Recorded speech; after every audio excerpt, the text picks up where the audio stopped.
El día de hoy vamos a hablar acerca de la neuroembriología, cuáles son los procesos y cómo se dan los eventos que van a permitir la formación del sistema nervioso central y periférico. Vamos a ver de alguna manera cómo el sistema nervioso tiene una ruta diferente a la del sistema nervioso periférico. Entonces, para empezar con esto, es necesario hablar de tres eventos importantes. Primero, la formación de las células sexuales llamadas gametos. Segundo, que es un tema muy interesante y apasionante, que se denomina la conducta sexual, la cual no vamos a amplificar mucho en esto. Y la tercera, que es el proceso de la fertilización y la formación de todos estos procesos que hemos estado hablando. Para esto es importante, por favor, que hagamos mucho énfasis en los detalles que vamos a hablar, porque de esos detalles, al momento de tener alguna falla o algún proceso alterado, puede conducirnos a una, llamémosle, patología o un síndrome que de alguna manera va a afectar todo el desarrollo de este sistema nervioso. Bueno, vemos aquí alguna situación interesante acerca de la conducta sexual. Como les decía, no vamos a entrar en tantos detalles en esto. Únicamente quiero decirles a través de la gráfica que estamos viendo, que pareciera ser un poquito muy común, pero vamos a ver cómo la etapa de la conducta sexual, sobre todo las fases de la sexualidad, están basados en cuatro aspectos. Desde la excitación, la meseta, el orgasmo y la resolución. Un quinto elemento importante es acá lo que se llama el periodo refractario, que significa en términos de esto el tiempo necesario para poder iniciar de nuevo un proceso, una nueva actividad sexual. Se los voy a plantear de esta manera más sencilla para que cuando lo hablemos ya en nuestras clases virtuales podamos ir a discutir detenidamente esto. Pero si ustedes analizan muy bien esta gráfica, vamos a ver que el proceso de excitación entre el hombre y la mujer es bastante diferente. Es decir, la excitación del hombre es inmediata y de la mujer es bastante pausada. Y esto, si lo queremos ver en tiempo, vamos a decir que el hombre en excitación puede excitarse hasta, digámosle, hasta en 5 minutos. Y la mujer para entrar en estos procesos de excitación necesita casi que un promedio de 45 minutos. Entonces, cuando eso se está dando, la excitación está teniendo sus manifestaciones y cuando se está con una persona, o sea, la pareja, empezamos a tener ese tipo de cambios de tipo eh, conductuales sexuales, es decir, empezamos a tener varios cambios que nos van a acercar hacia la persona y que de alguna forma va a hacer que la podamos tener o poseer o acariciar o lo que ustedes mejor piensen, ¿no?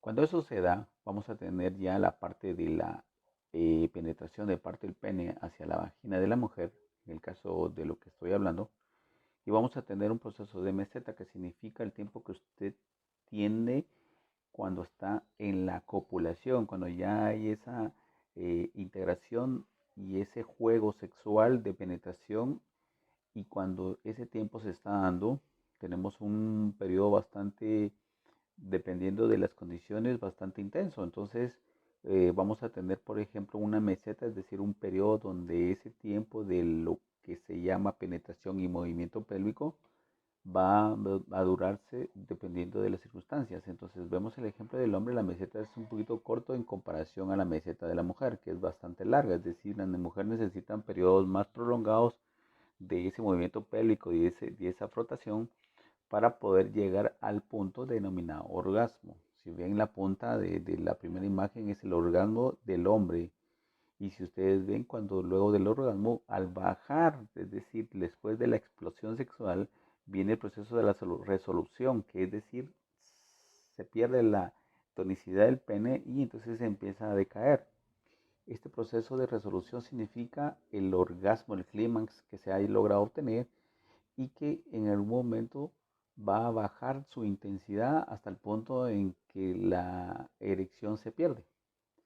Y entonces vamos a tener un periodo refractario, un periodo que nos va a decir a nosotros cuál es el tiempo para tener y recuperarnos. En el caso de los hombres, el periodo de recuperación está más o menos aproximadamente entre 30 una hora, pero hay fenómenos de esto que van a poder durar mucho más tiempo, es decir, recuperar el hombre para una nueva actividad va a estar incluso, dependiendo de las características, hasta 2, 3, 4 horas.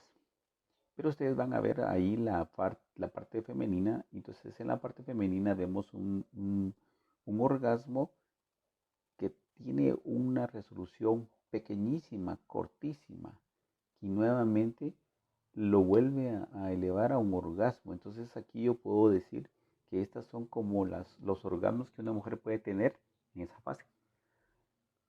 Entonces existen los conceptos de multiorgasmo, ¿verdad? Que significan que se mantiene en un fenómeno mantenido, o sea, un proceso mantenido, y que por último también cumple el proceso de resolución. El detalle de la resolución es que si ustedes ven la imagen, probablemente la mujer no necesite de un tiempo para de nuevo iniciar otro evento sexual con esas características.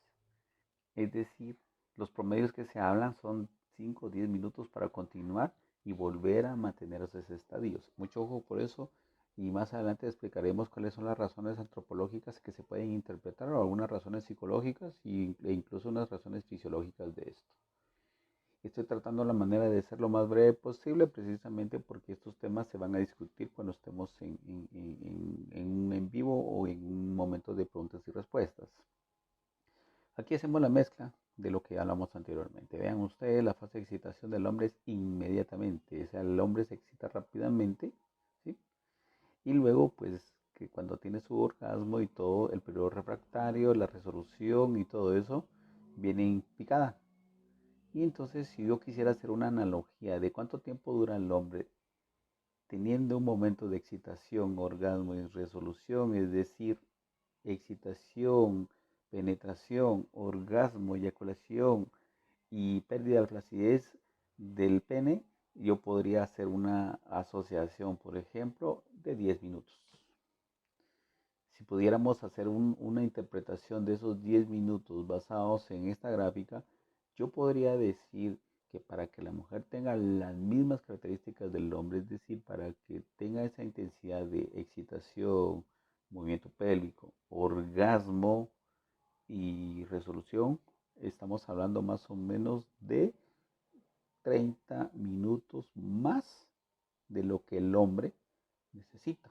Es decir, si el hombre necesita 10, la mujer necesita 30 minutos más, estoy hablando más o menos de un periodo de 40 minutos, en donde la mujer va a tener los mismos fenómenos que el hombre y que de alguna forma, ustedes lo ven en esta gráfica, no se está cumpliendo. Entonces aquí tenemos la curva de excitación, desempeño sexual adecuado. ¿Okay? Ese es el desempeño adecuado que se debería tener. Aquí hice una analogía, por ejemplo, en el caso de entre un hombre y una mujer. Pero si esta imagen o esta gráfica corresponde a una sola persona, en este caso solo al hombre, entonces nosotros tendríamos que esperar que el hombre tuviera por lo menos 40 a 45 minutos de meseta. Es decir, que el juego y la intensidad de ese proceso debe mantenerse por lo menos unos 30 a 35 minutos o 40 minutos, pero que permite cumplir esas fases. Supongamos que tenemos a una persona con eyaculación precoz. Vemos qué tan inmediato es esto. Yo puedo definir que esto va a ser hasta en 5 minutos. Y como el punto de no retorno, es decir, que después del orgasmo ya no retorna, es rápido. Entonces, como lo podemos analizar bien acá, este punto de no retorno significaría volver a la actividad sexual, que muchas veces es bastante corto, como lo ven ahí, llega hasta el borde. Yo diría que incluso hasta baja en la línea roja y en la línea azul pues solamente baja y vuelve a subir. Y entonces aquí es donde el periodo refractario de un hombre necesitaría por lo menos unos 20 o 30 minutos para de nuevo empezar estas curvas.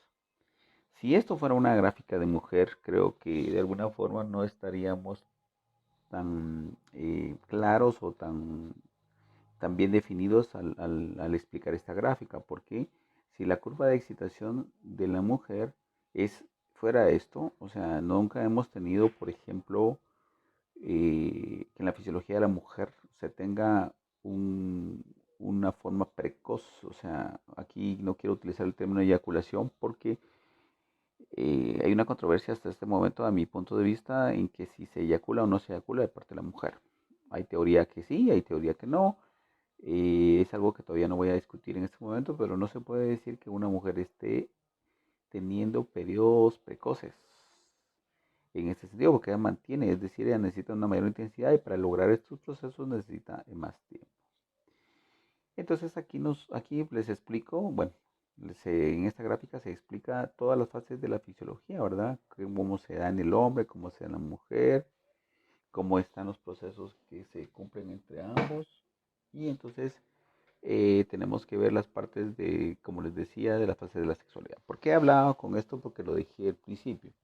Los fenómenos de la conducta sexual, los fenómenos de la formación de los gametos y la fertilización se deben entender desde este punto de vista. Yo voy a hacer un corte en este momento y voy a decir que el problema de la conducta sexual es que tiene muchas connotaciones bastante complicadas, porque la reproducción ha sido un fenómeno ligado a los aspectos de violencia, agresividad, etcétera, etcétera. En términos negativos y en términos prestativos, pues obviamente se establece como todas las pautas aquellas de afectividad, sentimientos, amor y entrega, fidelidad. Bueno, ¿qué pasa entonces detrás de todo esto? Que viene la concepción, que viene la fertilización. Y muchas veces esto va a ser bien amargo para muchas personas porque esto conlleva a una serie de cambios en la vida y la aceptación de un nuevo modelo a través de la procreación y a través de ser papá y todo. Entonces también ese es otro tema interesante porque muchas veces vamos a ver conceptos de embarazo no deseados, de situaciones en donde hay comportamientos que cambian a través de este proceso de embarazo y fertilización. Bueno, entonces aquí en esta imagen voy a explicar o se explica detenidamente cómo es que el, se hace la fertilización. Entonces es probable, perdón, que la explicación pueda ser un poquito tal vez no comprensible, porque lo que vamos a ver en la figura número uno, es decir, en la bolita que está del lado izquierdo de mi posición, que vamos a ver el óvulo, ese óvulo es liberado por el ovario. En este momento voy a hablar sobre el ovario, sobre el óvulo que no se fertiliza, ¿ok? Y posteriormente ya vamos a regresar a esta imagen. El óvulo no fertilizado es aquel cuya función, por favor, es servir como una célula sexual llamada gameto. Entonces el ovario lo produce, hay una serie de antecedentes en esto, cuántos óvulos están determinados a través del ovario para formarse, liberarse y madurarse. Y entonces ese óvulo al salir, cuando no es fertilizado, recurre a toda la trompa de falopio y en la trompa de falopio busca busca, digámosle, de una forma, es decir, se va transportando a través de esas trompas y llega hasta las regiones del útero en la región endometrial. Cuando ese óvulo no ha sido fertilizado, en ese proceso de tipo hormonal, existe un fenómeno en donde el endometrio empieza a engrosarse cuando se inicia ese proceso de ovulación. El tiempo va a recorrer y cuando eso no se fertiliza, es decir, cuando el óvulo no está fertilizado, el engrosamiento del endometrio hace que se disipe, es decir, se desprende, se rompe y entonces vamos a ver el proceso fisiológico de la menstruación. Entonces esos tienen tiempos y periodos. Para esta oportunidad no nos vamos a detener en esos ciclos menstruales ni nos vamos a hablar en los ciclos hormonales, pero vamos a dejarlo ahí para que se explique más adelante. Si la razón fuera diferente, es decir, si el óvulo se libera en un momento en donde hay actividad sexual, entonces nosotros vamos en la figura en esta figura o el círculo o el óvulo número 2, vamos a ver cómo los espermatozoides tratan de penetrar al óvulo y obviamente como la historia ya lo sabemos, uno o dos de los espermatozoides puede ser capaz de introducirse. Si ustedes ven la dimensión de los espermatozoides versus la dimensión del óvulo, pues la mayor proporción lo tiene el óvulo. Por lo tanto, el mayor porcentaje genético va a estar determinado de alguna manera más en el aspecto femenino que en el masculino. Bueno, se fertilizó. La fertilización significa la unión de dos gametos, gameto espermatozoide, gameto óvulo, que se unifican para transmitirse entre sí los aspectos genéticos, es decir, los genes que van a determinar el nuevo ser. Entonces, cuando pasa eso, ustedes van a ver la secuencia de flechas. Entonces, vemos cómo estas células fertilizadas van a empezar a tener una serie de divisiones celulares hasta formar la mórula. Cuando la mórula se forma, empiezan a tener dos cambios importantes. Una región, por decirlo de una manera, que se mantiene vacía y una región que se mantiene sólida. A estos vamos a denominarlos como regiones embrionarias primarias o algunos lo llaman embrioblasto, ¿sí? Primario, y que cuando vamos a ver estas formas van a determinar más adelante la formación ya sea de las estructuras del cuerpo o ya sea las estructuras de los accesorios que van a tener para el desarrollo del nuevo ser.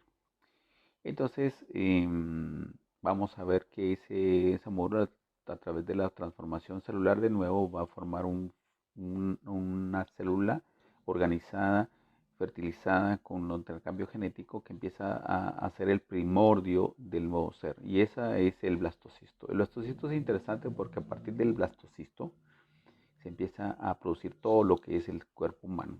Entonces yo voy a definir que este proceso se empieza a dar a partir de del décimo día después de la fertilización. Algunos hablan de 7, 8, otros hablan hasta de 15 días. Vamos a poner un promedio de fertilización a la implantación, lo vamos a poner a un periodo más o menos de 10 días. Y eso significa que de alguna forma debe contarse algunos procesos. Por eso es que la primera indicación de entender que una mujer está embarazada es la ausencia de menstruación. Entonces, ¿cuál es la función del blastocisto? Es implantarse a través del endometrio, del engrosamiento del endometrio, como vimos en la anterior, no hay desprendimiento porque se fertiliza, entonces el endometrio y el blastocisto van a tener una integración eh, bastante penetrante y de ahí va a empezar una serie de eventos.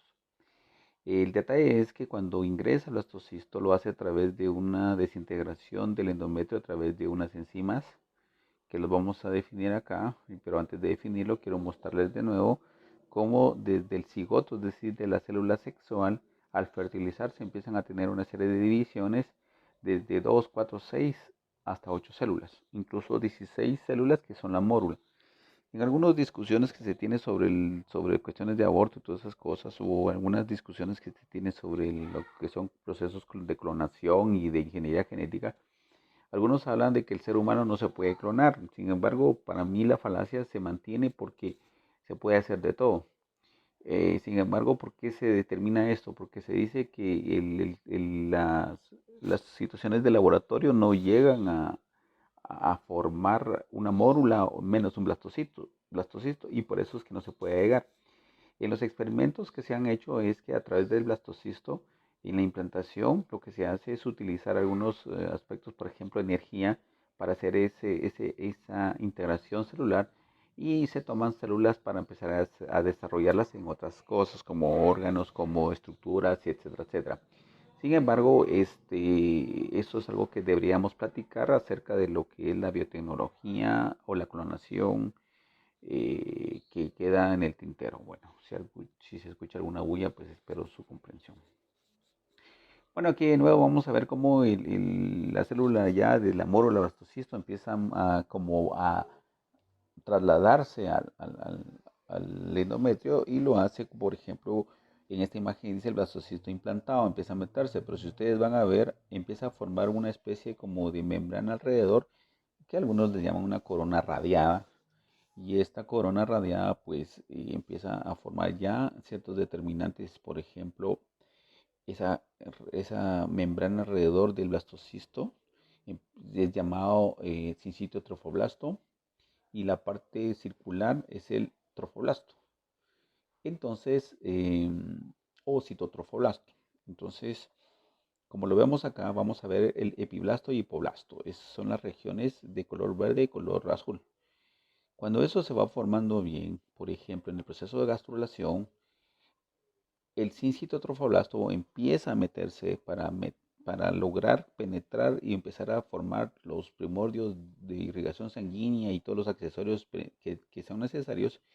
Y posteriormente a eso se empiezan a formar y a modificar todas esas alteraciones celulares. Entonces ya empezamos a ver que a partir del epiblasto y hipoblasto, que son dos conjuntos de células, empieza a formarse una tercera capa que va a definir lo que llamamos el disco trilaminar. En esa nosotros vamos a ver cómo se empieza a formar el ectodermo, mesodermo y endodermo, que van a ser las células que van a originar el proceso de los nuevos órganos, los órganos del cuerpo, incluyendo nuestro sistema nervioso. De nuevo vamos a ver aquí las circunstancias, ¿verdad? Cómo se va penetrando y todo. Y entonces, por favor, esa penetración generalmente va a producir una serie de cambios hematológicos. Se van a liberar enzimas, se van a liberar mensajeros que nos van a determinar a través de orina y sangre la formación de un nuevo ser. Entonces, por lo tanto, vamos a ver, por ejemplo, la gonadotropina coriónica, hormona gonadotropina coriónica, que es la que nos va a decir a nosotros el positivo de un embarazo. En la parte de donde está el fetillo chiquito, ahí vamos a ver una malformación, es decir, que la implantación no fue dada en un lugar adecuado, por lo tanto no se produjo nada. Por eso es que vamos a hablar de embarazos ectópicos, que son los que se van a producir cuando el blastocisto que debe de implantarse no se implanta en el lugar correcto, sino que se implanta en otro lugar no acorde y entonces vamos a tener este tipo de problemas que son de tipo ginecológico, ¿verdad? Entonces, por favor, del blastocisto, le repito nuevamente a través de esta gráfica, el blastocisto va a formar un trofoblasto y embrioblasto, ¿sí? El trofoblasto y embrioblasto se refiere a la región donde se acumula mayor cantidad de células y que a través de eso se puede estar entendiendo los anexos embrionarios. Por ejemplo, el corión, amnión, alantoides, la placenta y sacrovitelino. Es decir, a través del trofoblasto, que es la parte vacía, se van a formar todos los accesorios para que el embrión nazca. Y el embrioblasto, que es la región donde hay mayor cantidad de células, en esas células vamos a ver nosotros la formación ya de un disco bilaminar, que en su palabra más sencilla significa dos capas de células llamadas endodermo y ectodermo. Dependiendo de la literatura que se vea, a partir del embrioblasto se forman tres capas. Entonces, para no perdernos mucho, vamos a decir que a partir del embrioblasto tenemos el disco trilaminar, que incluye endodermo, ectodermo y mesodermo. Aquí no está en esta gráfica. Y que a eso pues se le ha denominado el disco bilaminar.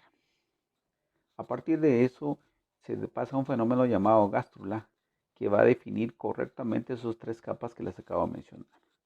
Y entonces esas capas van a darse en el futuro en la formación, por ejemplo, en el endodermo del tubo digestivo, del hígado, del páncreas, pulmones y otros órganos. En el mesodermo se van a dar el esqueleto, músculos y músculos de los huesos. Y para último, pues en ver el ectodermo, que nos va a formar todo nuestro sistema nervioso, incluyendo la cerebro-piel, la médula espinal y los nervios. Aquí voy a hacer una nota importante y voy a explicar que cuando hablamos de ectodermo, mesodermo y endodermo, lo que estamos haciendo nosotros es haciendo una relación de las capas, es decir, ecto que está hacia afuera, mesodermo que está en medio y endodermo que está en la parte interna, ¿verdad? Entonces, a partir de eso, pues, se puede comprender muy bien esto. Entonces, el disco germinativo trilaminar lo que va a hacer es que a partir de la neurulación y la organogénesis, van a empezar a formar esas estructuras que a partir desde esta etapa hasta las 8 semanas se va a integrar al embrión y se va a tener todas las estructuras cerebrales importantes para ese desarrollo. Entonces aquí lo vamos a ver cómo esos discos trilaminares empiezan a formar a través del ectodermo, cómo se empieza a hacer el plegamiento de la placa neural, aquí lo vemos en las imágenes, y empiezan a formar el tubo neural. El tubo neural no es más que como su nombre lo dice, un tubo cuyos extremos superiores e inferiores están aperturados Y esa apertura llamada poro cefálico y arriba y polo caudal abajo o neuroporos también van a tener que cerrarse para continuar el desarrollo del sistema nervioso. Y aquí, por favor, es importante porque todas las alteraciones o malformaciones que se están dando, es decir, cuando esos cierres no se dan o alguna alteración en estas regiones, van a producir algunas enfermedades genéticas o algunas malformaciones congénitas o embrionarias. Entonces aquí lo vemos muy bien cómo está el tubo neural y ustedes van a ver ya una serie de estructuras interesantes como por ejemplo las somitas, los amnios, las regiones ópticas, etcétera, etcétera, ¿verdad? Entonces, arriba anterior, el neuroporo debe cerrarse, el de abajo debe cerrarse. Y aquí tenemos ya los días que se están dando. Entonces, estamos diciendo que más o menos a los 22, 23 días, que corresponderían más o menos a 2 y medio después de la implantación, la formación del tubo neural. Aquí ya vemos algunos fenómenos interesantes que cuando el poro superior no se cierra, vamos a tener ese tipo de alteraciones como anencefalia, hidrocefalia. Vamos a tener también en la parte inferior como la espina bífida, el mielomeningocele, etcétera, etcétera. Esta es la primera imagen que estamos viendo hoy. Si nosotros vamos a la siguiente imagen, y esto solo lo puse a propósito precisamente porque las alteraciones o modificaciones que pueden derivarse del uso del alcohol pueden producir fenómenos como el síndrome del colmillo fetal. Si ahí vemos las características de todo eso, si ustedes ven caritas así, pues es casi seguro que estos productos del uso de alcohol. Y las orejas que ahí están, la oreja y la piel nos va a decir miles de cosas interesantes que van a determinar para esto. Entonces, aquí vamos a ver nosotros cómo se está derivando el tubo neural y aquí voy a mencionar las capas marginales de la sustancia blanca y la capa de manto de la sustancia gris. Entonces, aquí es una integración, es decir, para que todo eso se forme, necesitamos de la especialización de cada una de estas células, la especificación para su ubicación y sobre todo el concepto más importante que se denominaría la migración. ¿De acuerdo? Entonces, aquí ya vemos nosotros esas estructuras que van formando. Entonces, en el dibujo que pareciera tubito, en el tubo tenemos nosotros lo que es el disco trilaminar. Y en el disco trilaminar vamos a ver cómo a partir, perdón, voy a corregir. Tenemos la etapa trivesicular y en la etapa trivesicular ocurre exactamente en la tercera semana. Y en la tercera semana, a partir de cuarta y quinta, ya vemos la etapa pentavesicular, que va a formar una serie de estructuras, y aquí lo vemos en torcido esta imagen, cómo se van a formar los primordios de. Y en estas últimas gráficas ya vamos a ver detenidamente cómo es el origen embrionario y cómo se van dando estas curvaturas, modificaciones, etcétera, etcétera, ¿verdad? Entonces aquí tenemos un resumen ya de todas estas estructuras, de cómo nuestro cerebro a partir del tubo neural, etapa trivesicular, etapa pentavesicular, se forman todas las estructuras de nuestro sistema nervioso. Aquí lo vemos como parte final, cómo está esta estructura, suplico su atención y su estudio profundo para que podamos analizar detenidamente esto, ¿verdad? Y entonces por último solo les menciono que estas células que están acá son originarias de células madres que van a formar todas las células que hemos estado hablando y todas las que hemos discutido desde los funcionales hasta las células de sostén. Bueno, muchas gracias por su atención. Continuaremos con los temas más adelante.